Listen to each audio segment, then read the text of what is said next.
여러분 안녕하십니까? 4월 25일 화요일 뉴스투데이입니다. 북한군 창건 기념일 과연 핵실험 버튼까지 누를까? 박영식 인민무력상이 초정밀화되고 진흥화된 타격수단이 실전 배치돼 있다고 위협했습니다. 군사적 긴장을 최대치로 끌어올리려는 행동으로 보입니다. 김세진 기자입니다. 북한은 북한군 창건일 85주년을 기념해 어제 평양에서 중앙보고대를 열고 각종 핵탄두와 첨단 타격수단들이 이미 실전 배치된 상태라고 위협했습니다. 연설에 나선 박영식 북한 인민무력상은 미국 본토를 조준경 안에 잡아넣은 핵 공격 수단들은 이 시각도 항시적인 발사 상태에 있다고 밝혔습니다. 또 현재 한반도에서 최악의 핵전쟁 발발 국면이 조성되고 있다며 적들이 거듭되는 경고에도 불구하고 군사적 모험의 길로 나오려고 한다면 강력한 핵 선제 타격을 하겠다고 위협했습니다. 대남 선전 매체를 통해선 한반도로 전개되는 비핵 추진 항공모함 칼빈 스노를 가라앉히겠다며 미군 함정들이 불타는 영상을 공개하기도 했습니다. 패배는 언제나 침략자 미제의 것. 북한의 직업 총동맹이나 청년동맹 같은 사회단체들도 일제히 동원돼 결사항전 의지를 밝혔습니다. 북한은 지난해에도 창건일을 이틀 앞두고 잠수함 탄도미사일을 발사하는 등 무력 시위에 나선 바 있습니다. MBC 뉴스 김세진입니다. 자, 그렇다면 이 시각 북한의 특이 동향은 없는지 국방부를 연결해 보겠습니다. 김재홍 기자, 우리 군이 보는 오늘 북한의 도발 가능성 얼마나 됩니까? 네, 북한이 이미 핵실험 준비를 끝마쳤기 때문에 언제든 제6차 핵실험을 감행할 수 있다는 게 우리 군 판단입니다. 한미 군 당국은 북한 풍계리 핵실험장이나 동창리 미사일 기지에 대한 감시 수위를 높이고 있습니다. 사실상 북한의 전략적 판단만 남은 상태라 군 당국은 긴장을 늦추지 않고 있습니다. 아직까지 북한의 특이 동향은 없는 것으로 알려졌지만 핵실험 같은 전략 도발 외에도 전술적 도발이나 탄도미사일 발사 같은 저강도 도발을 해올 가능성도 있다고 보고 만반의 대비 태세를 갖추고 있습니다. 북한이 핵실험 단추를 누르지 못하도록 미국의 대북 압박도 계속되고 있는데요. 70여 대의 항공기를 탑재하고 이지스 구축함 2척과 미사일 순양함 1척 등으로 구성된 미군의 칼빈슨 항모전단은 일본 해상자위대와 연합훈련을 마친 뒤 조만간 동해 먼바다에 도착할 것으로 전해졌습니다. 네, 지금 김 기자 언급한 대로 계속 한반도로 북상 중인 항모 칼빈스함이 이제 도착할 때가 됐는데요. 우리 해군과 연합훈련을 한다는 얘기까지 나오고 있네요. 네, 우리 해군은 칼빈슨 항모전단이 동해에 도착하면 구축함 등을 투입해 한미연합 해상훈련을 벌이는 방안을 협의 중입니다. 이번 훈련엔 북한 잠수함 탐지 같은 대잠 훈련은 물론 대함 훈련도 포함된 것으로 알려졌는데요. 특히 이르면 오늘 한반도 해역에 전개할 것으로 알려진 핵추진 잠수함 미시가노도 훈련에 동참할 예정입니다. 이렇게 한미 양군이 대북 억지력을 과시하며 긴밀히 협조하고 있지만 북한의 도발 우려는 가라앉지 않고 있습니다. 북한은 지난 15일 김일성 생일인 태양절 때 대규모 열병식에서 성능이 검증되지 않은 각종 전략무기를 공개했는데요. 다음 날엔 탄도미사일까지 발사했지만 실패해 추가 도발 가능성이 제기돼 왔습니다.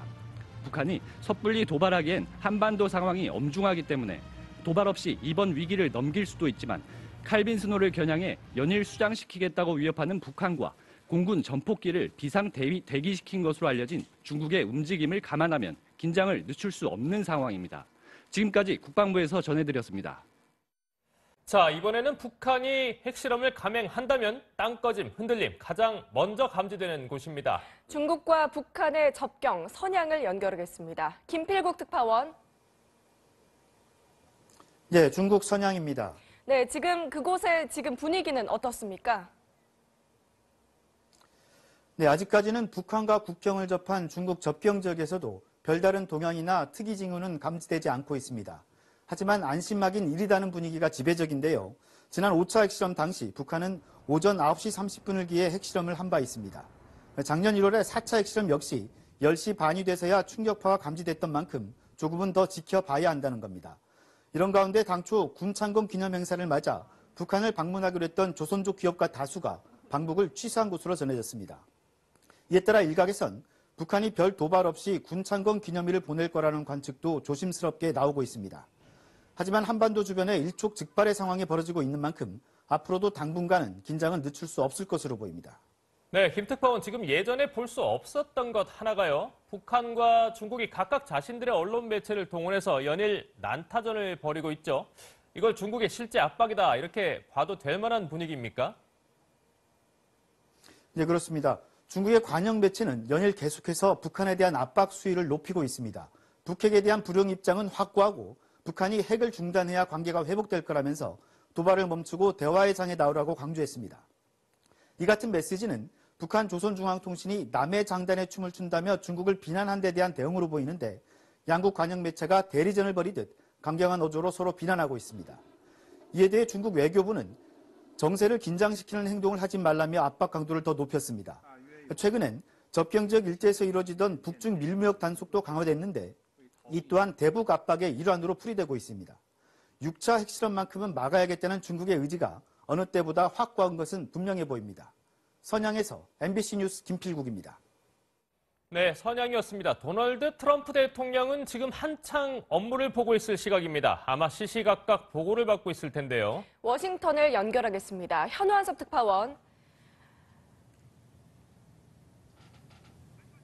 네, 트럼프 대통령이 중국 시진핑 주석과 일본 아베 총리와 잇따라 통화를 했는데요. 어떤 내용이었습니까?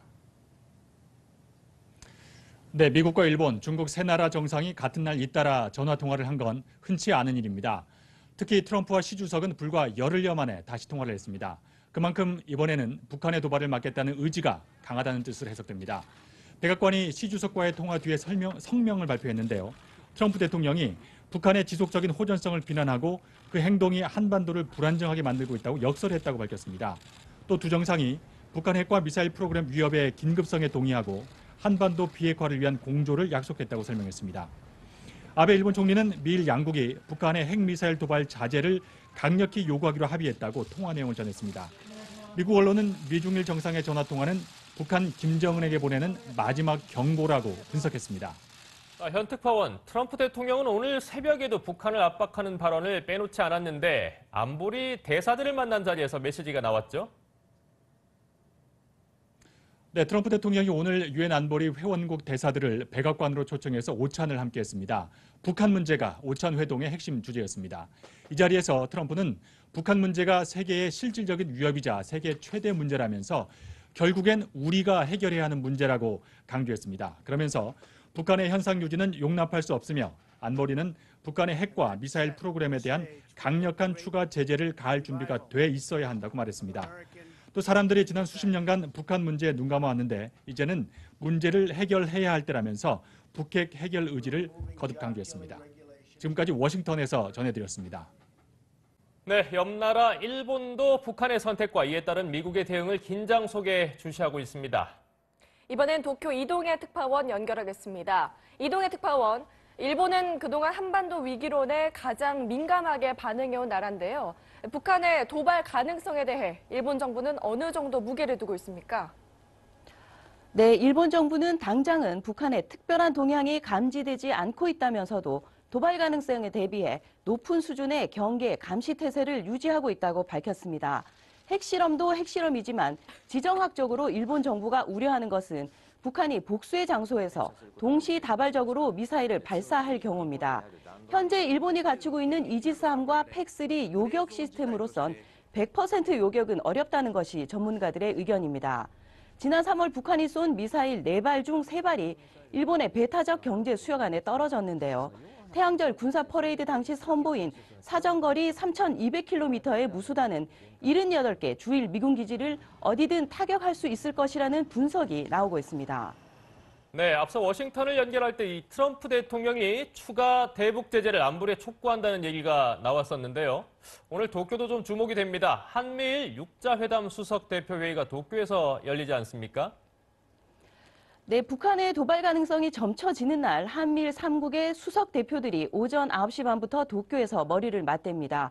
이 자리에서 3국 대표들은 대북 압박을 극대화하기 위해 강력한 메시지를 조율할 것이라는 관측이 나오고 있습니다. 이와 별도로 아베 총리는 모레 푸틴 대통령을 만나 대북 역할론을 요청할 것으로 알려졌습니다. 최근 러시아가 블라디보스톡과 북한의 나진항 전기 항로를 개설하고 매달 6차례 만경봉호 운항을 허가했는데요. 대북 제재의 일환으로 만경봉호 입항을 금지하고 있는 일본은 러시아가 북한에 국제 제재를 빠져나갈 빌미를 주고 있다고 유감을 표명한 바 있습니다. 지금까지 도쿄에서 전해드렸습니다. 네, 북한군 창건 기념일의 핵실험 가능성 좀 더 다각도로 짚어보도록 하겠습니다. 이 자리에 국방안보 포럼 양욱 수석 연구위원님 오늘도 나오셨습니다. 안녕하십니까? 예, 안녕하십니까? 네, 어제 가장 큰 뉴스가요. 사실 미중일 정상이 긴급히 전화 통화를 했다. 이렇게 국제 정세가 요동을 치고 있는 모습입니다. 물론 우리는 아직 선거 중이기 때문에 좀 코리아 패싱의 우려가 있다 없다 이런 논란도 나오긴 했는데 어쨌든 한반도의 위기 상황이 그만큼 어느 정도 수위에 다다랐다고 봐야겠죠? 예, 그렇습니다. 일단은 이 주변의 주요 강대국 정상 간의 통화가 잦아진다는 것은 무언가 일이 있을 때 빨리 최소한 이 정상들 사이에서는 공통된 소리가 나오게 해야 된다라고 하는 그런 준비라고 볼 수가 있고요. 다만 과거의 그 대한민국 위기를 생각을 해봤을 때 예를 들어서 제1차 북핵 위기나 아니면 좀 더 이전에 1970년에 도끼만행 사건으로 인해서 미국의 어떤 보복 작전 이런 부분들을 생각해 봤을 때 그에 비해서는 상대적으로 긴장의 강도는 낮을 수밖에 없다. 특히 이제 제1차 그 북핵 위기 같은 경우는 이 연변을 폭격을 하기 위해서 이제 예를 들어서 미군이 항모를 동원을 하고 뭐 이렇게 때릴 것이다. 그다음에 그 이전에 맥락상 봤을 때 그 94년 3월 19일에 그 불바다 발언, 서울 불바다 발언이 나오지 않았습니까? 이런 그 맥락과는 조금 좀 결이 틀리다. 그러다 보니까 좀 우리 국민들도 대응이 상대적으로 좀 차분하지 않나 이렇게 생각이 됩니다. 네, 아직은 그때에 비해서 구체적인 어떤 행동이 있었던 건 아니기 때문에 예, 예비 단계가 아닌가 이런 생각이 듭니다. 예, 맞습니다. 네, 이 칼빈슨호에 이어서 핵 잠수함 미시간호까지 한반도에 전개된다고 하던데 군사적으로 어떤 의미가 있습니까? 예, 일단은 이러한 그 잠수함의 배치 같은 것은 역시 그 북한에 대한 감시들을 이제 꾸준히 하고 있구나라는 의미가 될 수 있는데 잠수함도 종류가 사실 여러 가지가 있습니다. 이 공격 원잠이라고 해서 이제 주로 그 적 잠수함을 탐지하고 공격하는 임무를 하는 것이 있고요. 그거 이외에 전략 원잠이라고 해서 SLBM 그러니까 잠수함에서 탄도미사일 쏘는 잠수함들이 있고 그다음에 SSG안이라고 해서 유도탄 발사가 가능한 잠수함이 있습니다. 예를 들어서 SSG안 오하이오급 같은 경우는 이 토마호크 미사일을 잠수함 하나에 154발을 갖다가 장착을 할 수 있는 정도의 잠수함인데 이런 것이 일단 들어와서 공개가 됐다라고 한다면은 북한에 대한 굉장히 강한 공격 의사를 보여줄 수 있는 것일 수도 있으나 그런 정도까지는 아니어서 아직 예를 들어서 그 한미 연합이나 이런 쪽에서 긴장을 좀 관리를 하고 있는 것이다. 아직 긴장을 올린 것은 아니다. 라고 말씀을 드릴 수 있습니다. 네, 양 박사님 어제부터 저희가 함께 짚어보고 있는 것 중에 하나가 지금 북한에 대한 중국의 압박이 과연 진정성이 있는 것이냐. 지금 서로 언론 매체를 통해서 주고받는 얘기들을 보면 메시지들이 상당히 험악합니다. 어떻게 그렇습니다. 보십니까? 뭐 일단은 그 북중 관계 자체가 과거만은 못하다라는 것은 사실이고요. 그럼에도 불구하고 어제는 누차 지적했듯이 중국이 북한에 대해서 갖는 그러한 필요성, 북한 정권이 어떤 형식으로 존재해야 된다는 필요성에 대해서는 바뀌지 않습니다.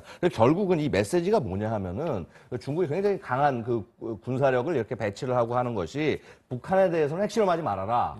절대 용납할 수 없다라고 얘기하는 것이고 또 반면에 미국과 예를 들어서 대한민국에 대해서는 북한의 레짐 체인지 그러니까 정권 교체 시도하지 말아라. 이거 우리 용서할 수 없다. 결국은 그런 기존의 그 중국의 그 기조는 변하지 않았다라고 말씀드릴 수 있습니다. 네, 이 최근 보도 중에 북한이 석유 공급을 통제하고 기름값이 폭등하고 있다는 기사가 눈에 띄는데요. 생존이나 핵이냐, 이 북한이 어떤 카드를 선택할 것 같습니까?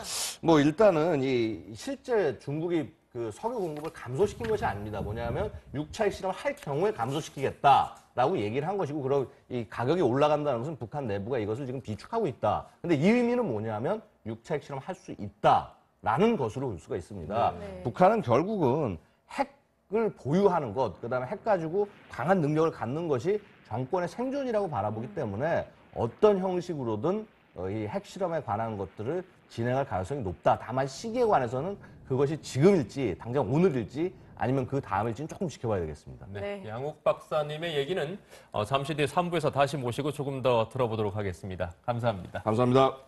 네, 대선 관련 소식은 오늘 바른정당부터 전해드립니다. 새벽 의총에서 유승민, 홍준표, 안철수 3자 단일화를 제안하기로 했다는 소식이 들어와 있습니다. 반대하다 마지못해 한 발 물러선 유승민 후보는 그러나 독자 완주 소신을 굽히지 않은 상태입니다. 성사되면 반문재인, 범보수 단일화 되겠지만 국민의당, 한국당이 받을지 미지수입니다. 김세로 기자입니다. 소속 의원 33명 중 31명이 참여한 바른정당 의원총회에서는 5시간 넘게 난상 토론이 벌어졌습니다. 바른정당은 좌파 패권 세력의 집권을 저지하기 위해 자유한국당, 국민의당과의 3자 단일화를 포함한 모든 대책을 추진하겠다고 밝혔습니다. 자유한국당과의 보수 단일화나 국민의당과의 중도 단일화 등 개별적인 연대는 추진하지 않기로 했습니다. 북한을 주적이라 할 수 없는 후보가 당선되는 것만은 막아야 하지 않느냐. 단일화의 과정은 김무성, 주호영, 정병국 3명의 선대위원장들이 논의에 밟아나가기로 했습니다. 그러나 유 후보는 3자 후보 단일화에 대해 반대의 뜻을 거듭 밝힌 것으로 전해졌습니다.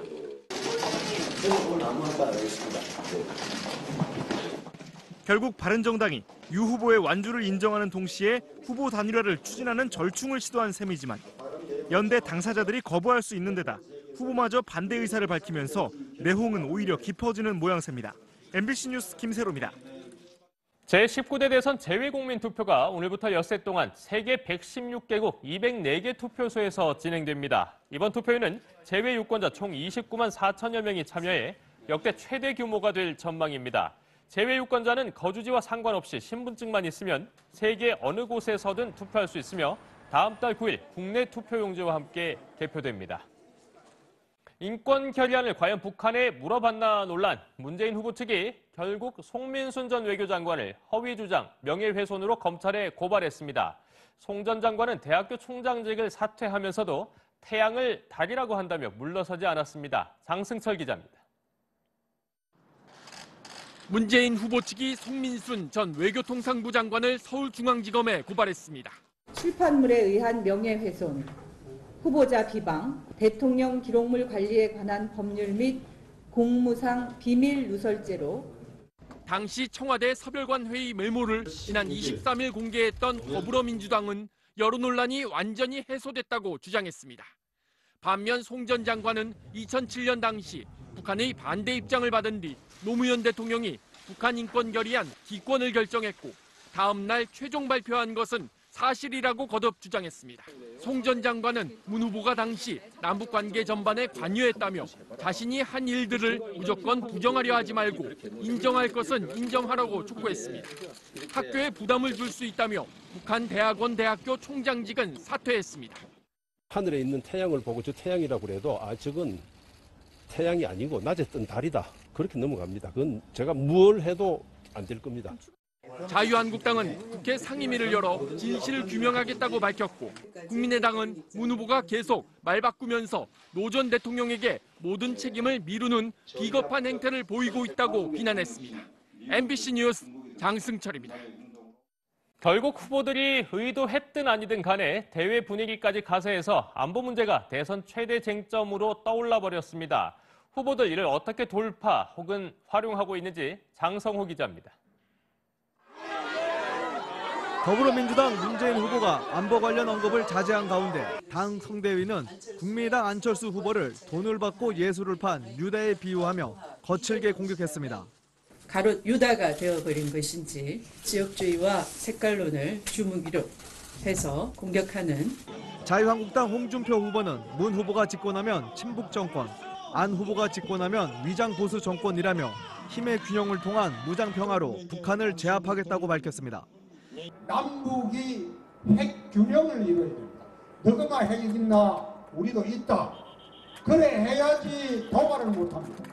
국민의당은 당내 의견을 수렴해 사드 찬성으로 당론 변경을 공식화했고 안철수 후보는 햇볕 정책 등 최근 안보 공세의 빌미가 된 박지원 상황론을 반박했습니다. 저 안철수가 대통령 되면 어떤 임명직 공직에도 진출하지 않겠다고 선언하셨습니다. 바른정당 유승민 후보는 김정은을 꼼짝 못하게 할 것이라며 어떤 도발에도 북한 핵 문제를 반드시 해결하겠다고 다짐했습니다. 정의당 심상정 후보는 병사 월급을 54만 원으로 올려 청년들의 애국에 보상하겠다고 밝혔습니다. MBC 뉴스 장성호입니다. 대통령 선거를 꼭 2주 남긴 후보들은 오늘 저녁 TV 토론 준비에 전력을 기울일 예정입니다. 후보들은 지지세 결집에 힘을 쏟고 있습니다. 김수근 기자입니다. 더불어민주당 문재인 후보는 오늘 저녁 한 방송사 주최로 열릴 TV 토론회 준비를 위해 다른 일정을 잡지 않았습니다. 어제는 공적 임대주택 연간 17만 호 공급 등의 내용을 담은 주택 공약을 발표했습니다. 자유한국당 홍준표 후보는 이북 5도민회와 전직 경찰 모임인 재향 경우회를 방문하는 등 안보 행보를 이어갑니다. 홍 후보는 어제 강원도를 방문해 자신이 대통령이 돼야 박 전 대통령이 공정한 재판을 받을 수 있다며 보수층 결집을 호소했습니다. 국민의당 안철수 후보도 다른 일정을 잡지 않고 TV 토론회 준비에 전념합니다. 어제는 공식 선거운동 첫날에 이어 또다시 호남을 방문해 김대중 정신의 계승을 다짐하며 지지를 호소했습니다. 바른정당 유승민 후보는 여성계가 주최하는 정책 간담회에 참석해 여성의 경력 단절 예방을 통한 저출산 문제 해결 등을 강조할 예정입니다. 정의당 심상정 후보는 서울 망원시장에서 유세를 이어갑니다. MBC 뉴스 김수근입니다. 이번 대선에는 역대 가장 많은 후보들이 출마했는데요. 어젯밤에는 9명의 군소 후보들이 TV 토론을 통해 저마다의 정견을 밝혔습니다. 현재근 기자입니다. 우리나라 저출산 고령화 각 후보들은 단 한 번만 주어지는 TV 토론 기회를 살리기 위해 튀는 발언으로 출마 이유를 밝혔습니다. 이 정치 세력을 싹 정리하고 쓸어내기 위해서 그리고 제2의 건국을 만들 새로운 대한민국의 주춧돌을 놓기 위해서 새누리당 조원진 후보는 박근혜 전 대통령 탄핵의 부당성을 강조했습니다. 만일 집권하면 진실을 밝히겠다고 약속했습니다. 종북 좌파 세력들이 한테 뭉쳐서 거짓 평화 시위를 촛불 시위를 하면서 박근혜 대통령을 엮었는데 박근혜 정부 초대 국정원장을 지낸 통일한국당 남재준 후보는 사드 추가 배치와 핵 보유만이 북핵에 맞설 수 있는 유일한 길임을 주장했습니다. 최대 3개 부대까지 배치하도록 하겠습니다. 핵 억제 능력은 오직 핵을 보유. 5선 의원을 지낸 늘푸른 한국당 이재호 후보는 4년 중인 분권형 대통령제만이 정치개혁의 해법임을 강조했습니다. 개헌을 해야 합니다. 4년 중임 분권형 대통령제로 개헌을 하고 이번 군소 후보 TV 토론회는 중도 사퇴한 한반도 미래연합 김정선 후보를 제외한 9명의 후보가 참석해 2시간 동안 각종 현안과 정책에 대한 입장을 밝혔습니다. MBC 뉴스 현재근입니다. 전국 언론 노동조합이 이른바 언론계 블랙리스트를 작성해 발표한 것에 대해 문화방송이 언론노조 관계자들을 검찰에 고소했습니다. 언론노조의 정치적 성향에 동조하지 않는 이들을 부역자로 매도하고 비방한 명예훼손과 모욕형입니다. 박철현 기자입니다. 문화방송은 언론노조 김한균 위원장과 노조사나 김영국 MBC본부 노조위원장, 조능희 전 노조위원장, 강성원 미디어오늘 기자 등 4명을 명예훼손과 모욕 혐의로 검찰에 고소했습니다. 언론 적폐를 청산해야 한다며 대상자를 선정해 부역자로 매도하고 비방한 혐의입니다. 민주노총 산하 언론노조는 지난해 12월과 이달 2차례 기자회견을 열고 언론계 인사 60명을 언론장악 부역자라고 발표했습니다. 문화방송 사장과 보도본부장, 보도국장 등 MBC 임직원 26명이 포함됐습니다. 언론노조는 이들이 정치적 독립훼손과 보도 공정성 침해, 언론인 탄압에 앞장섰다고 주장했습니다. 이에 대해 문화방송은 소장에서 공공연하게 정치 행각을 일삼는 언론노조가 정치적 중립과 공정성을 주장하는 것은 모순이라고 밝혔습니다. 진보 정치 세력과 연대해 노동자 민중의 정치 세력화를 추진한다는 언론노조 정치위원회 규정 등을 근거로 들며 언론노조는 정치 성향을 노골화 해왔다고 반박했습니다. 자신들의 정치적 입장에 동조하지 않는 이들을 부역자로 명명한 이른바 언론계 블랙리스트를 발표한 것은 사상과 표현의 자유를 파괴하는 반헌법적 행위라고 주장했습니다. 문화방송은 언론노조가 정치적 성향을 이유로 언론 종사자를 비방하는 행위에 대해서 앞으로도 엄정 대응할 것이라고 밝혔습니다. MBC 뉴스 박철현입니다. 프랑스 대선 1차 투표 결과를 놓고 각국이 민감하게 반응하고 있습니다. 프랑스 국내에서는 결선에 진출한 두 후보 모두 싫다며 극렬 시위가 벌어지기도 했습니다. 파리 김현 특파원입니다. 프랑스 대선 1차 투표에서 중도신당 마크롱 후보가 1위로 결선에 오르고 대통령 당선 가능성도 높은 것으로 예상되자 당장 영국이 긴장하고 있습니다. 영국 언론들은 선거 기간 내내 브렉시트에 강경 대응할 것이라고 한 마크롱이 프랑스 대통령이 되면 향후 브렉시트 협상에 나쁜 뉴스가 될 것이라는 반응을 보였습니다. 반면 독일과 벨기에 등 EU를 지지하는 정부나 정파는 1차 투표 결과에 안도하며 마크롱 지지에 나섰습니다. Elle est une des nations qui incarne et symbolise toutes les valeurs. 파리 등 프랑스 곳곳에서는 마크롱과 르펜의 결선 투표 진출에 반대하는 시위도 벌어졌습니다. 시위대는 마크롱은 기득권 계층의 은행가로, 르펜은 파시스트, 인종차별주의자로 부르며 폭력 시위를 벌여 경찰과 충돌을 빚었습니다. 마크롱과 르펜은 1차 투표 직후 안보 문제 등을 중심으로 신경전을 벌이며 다음 달 7일 결선 투표에서 격돌을 예고했습니다. 파리에서 MBC 뉴스 김현입니다.